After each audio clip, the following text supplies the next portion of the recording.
为什么现在还有人看不起土狗？他们也是有自己的优点的，比如边界感真的很强，永远只会吃你给他的，从来不会抢东西吃。不让他进的地方，他永远只会守在门口。不管是给他洗澡，还是用他讨厌的吹风机给他吹毛，他都非常配合。特别是回到农村后，从来都不乱跑，天天在家门口看门，而且脾气非常好，在家天天跟小朋友玩，还非常粘人。只要我在家，他睡觉都要挨着我睡，在外面也是非常听话。过来！对其他小狗也特别友好，从来不会跟陌生小狗打架。最主要的是，它们非常通人性啊，平时两个人只要在一起就打架，但是一旦我不舒服的时候，他们俩就一直在房间陪我，也不打也不闹。土狗的眼里真的只有主人。就我家这个门，真的一点用都没有啊！没用，太搞了，用竹子做个门，以后看你们俩怎么越啊，特别很坏，看怎么越调皮的很啊！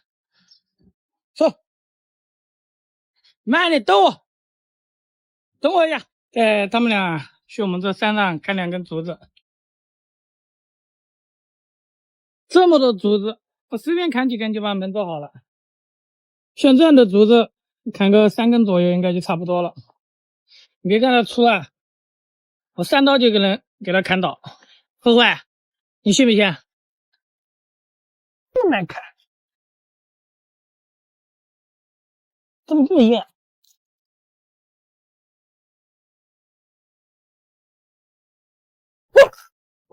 怎么搞得裂开来了？它还不倒。啊，搞断了。慧慧，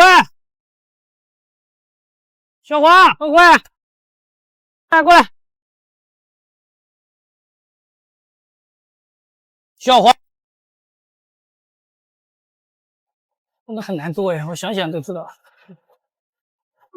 真难搞，不搞了，下午早上来一起搞。你们俩怎么回来了？啊？怎么不等我？啊？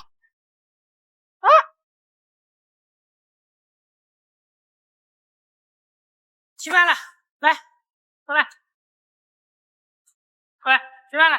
中午就搞个炸酱面吃一下，再把这个土豆切成丁，把火腿肠也切一下，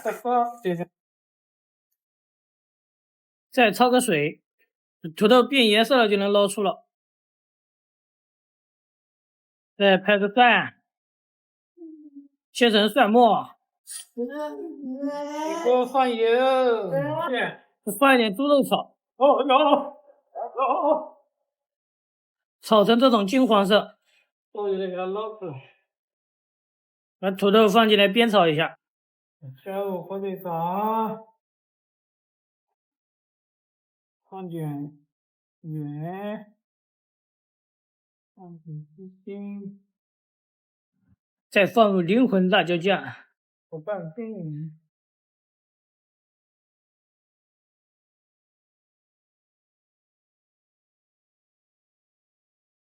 完美的火花蛋，正好我妈回家刚带了几块臭干子，也给它煎掉。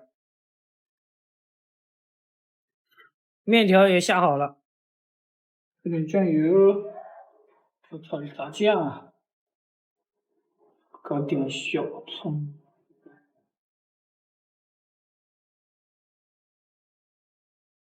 想不想吃啊？真香。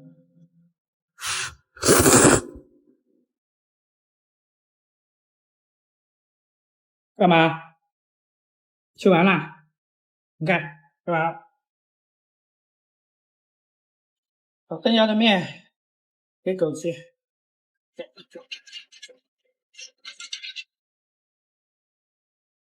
再加点南瓜，凉了再切啊。你看，我又开始切小黄料。你在那看着吧啊。我下午学习一下这个竹门怎么做，好像感觉怪难的。看视频学了一会儿，先把这个图纸画出来，把它长宽高全部给它量出来。